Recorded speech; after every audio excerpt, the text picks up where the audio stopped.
I'm joined here today by Ruth, who's obviously coming off a big TKO victory at Bellator 24. Ed, thanks so much for joining me, man. How are you? I'm doing good, man. Yourself? I'm doing well, man. Thanks for asking. And I assume you must be doing pretty well, obviously, coming off this victory, bouncing back in a big way. How do you look back at your performance? I felt pretty good about it. I felt like I was getting executing a lot of things that I wanted to execute in that fight, and I'm glad to walk away with a knockout. Didn't have to go third period. And you mentioned the knockout. I know before the fight you were telling people you wanted to stand and bang with him. How has it been, sort of, as a wrestler, adjusting that mentality of wanting to keep the fight standing and not always kind of relying on that wrestling? I just like it because it just adds more dynamics to my game. It makes guys worry about a lot more than just my wrestling, and it kind of allows me to control the pace of the fight a lot more. And what's it been like working on your striking? I assume that's something you kind of started with your MMA career, or is that something you've been working on for a little while? I've been working on it for a little while. I was always a big fan of boxing. Always like the way they worked out, just like the way they grind. So I always try and do a lot of boxing workouts, the footwork drills and stuff, and kind of just transferred well over to MMA. And you mentioned you like boxing. Are you still keeping up with boxing today? I mean, do you have some favorite boxers? Yeah. As far as favorite boxers go, I like Sugar Ray Leonard, Lomachenko, James Toney. There's a lot of boxers that I like to watch. Like just kind of a big boxing fan all around. Yeah, is that something that has that changed since you've gotten into MMA and you've changed sports, or is that not a difference for you at all?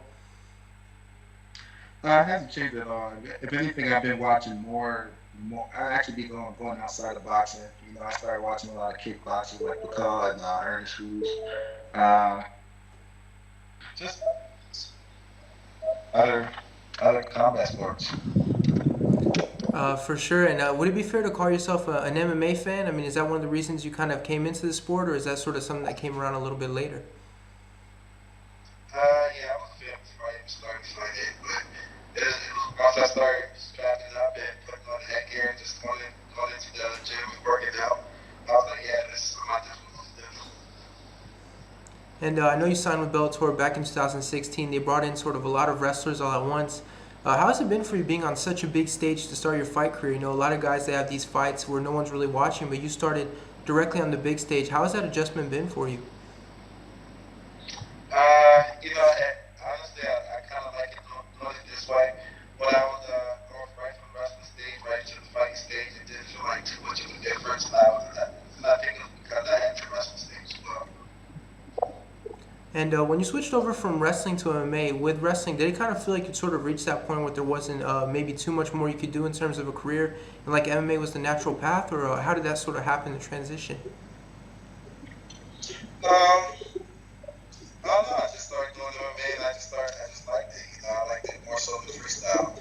It just kind of took over. And your last fight obviously was a very good performance, TKO, bounced back from your first loss in MMA. I'm curious, what was that mentality like going into the fight, knowing you were coming off your first loss? Did that change the way you sort of looked at the fight game, or was it just kind of like any other fight? It just made me fight smarter. Every opportunity, every time I fell, I feel like it's just another opportunity for me to learn. And if I'm in there off my loss, it just make me feel more like a fighter, more like a seasoned fighter. And what did it feel like getting that victory? I assume it must have been a little bit of a relief as well, because I know nobody wants to go 0-2. How did it feel when you finally got that finish?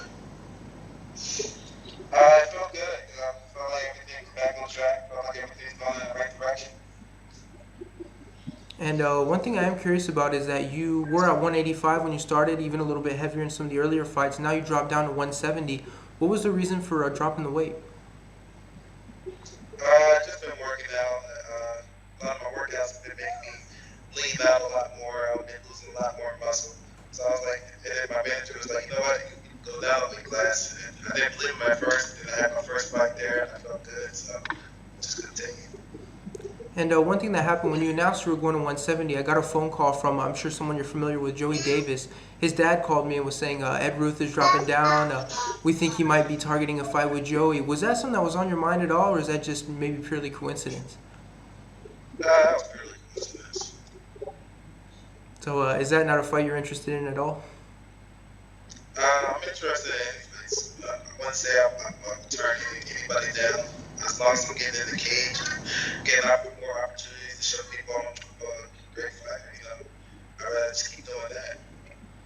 And you did participate in the Bellator welterweight tournament. What was your reaction when I assume Scott Coker came to you and asked you to be in this tournament? Were you surprised that so early on in your career they asked you to be in such a high stakes matchup with all these big names, or was it something that you were expecting?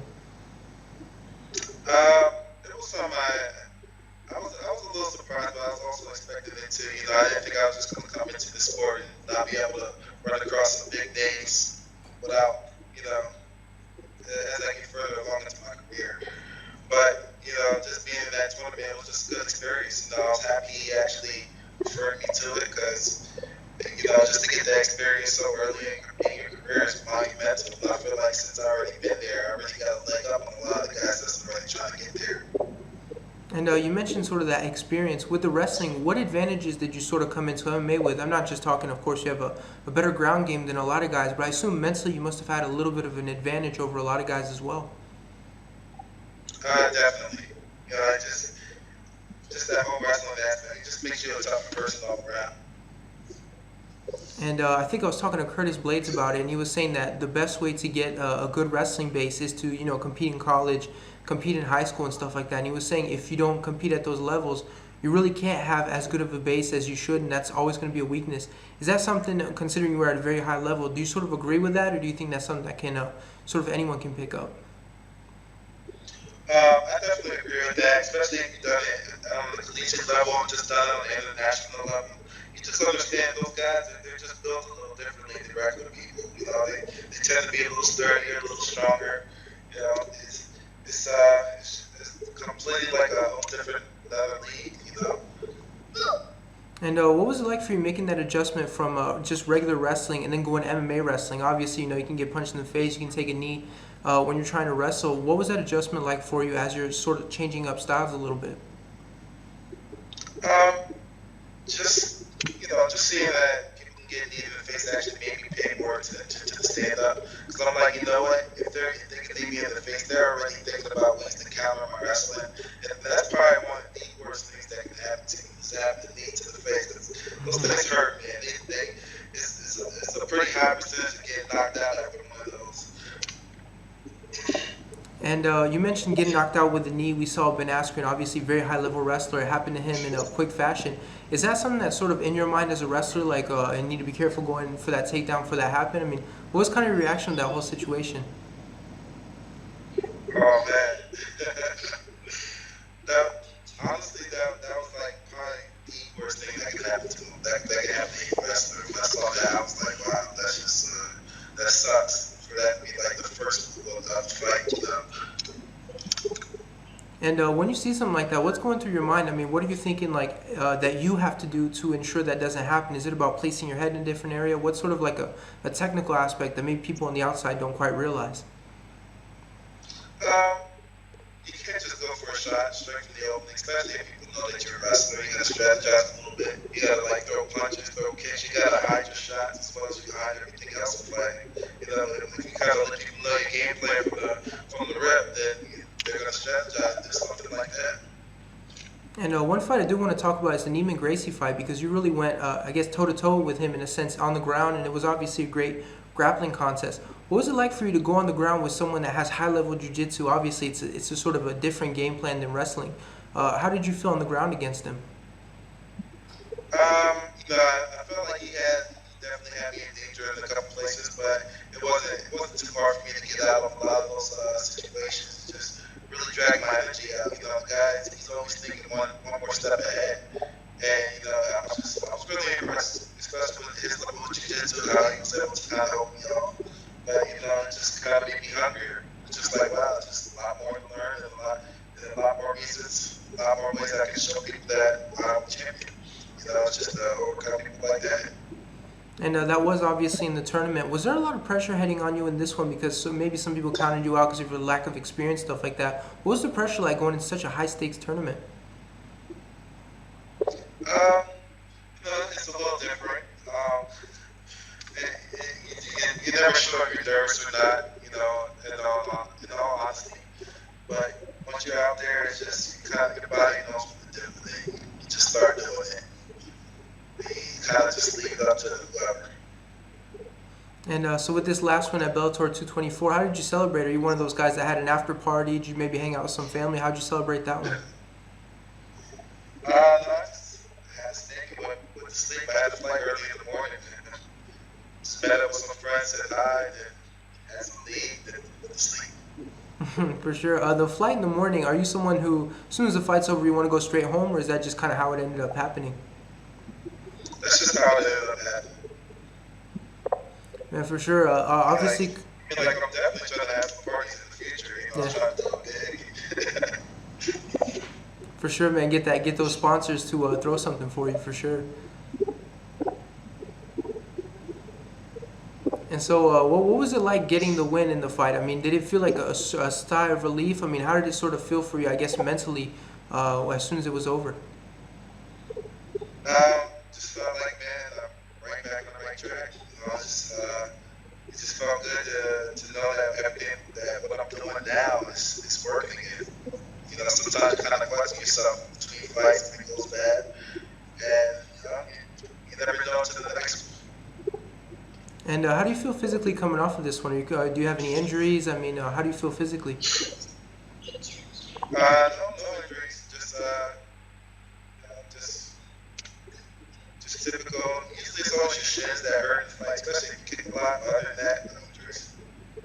And keeping in mind no injuries, I assume you'll be ready to go soon. Do you have an idea when you'd like to come back to the cage, or ideally when we would see you back in the cage? I definitely want to get a quick turnaround. If I can get back in there in a couple months, that would be awesome. But I'm always thinking like maybe 3 months. I'll be back in there. All right, and keeping that in mind, obviously you're coming off a victory. This is kind of your chance to pick your own shot. Bellator comes to you and they tell you, you can have whoever you want, whoever it takes to get your career into the right path towards the title. Who is it that you'd ideally like next? Man, everybody's going for the belt, man. I would love to have Lima. But as far as like the next step in the ladder, maybe another wrestler, there's Lucas already out there. There's there's MVP. There's quite a few people, quite a few names in the bucket.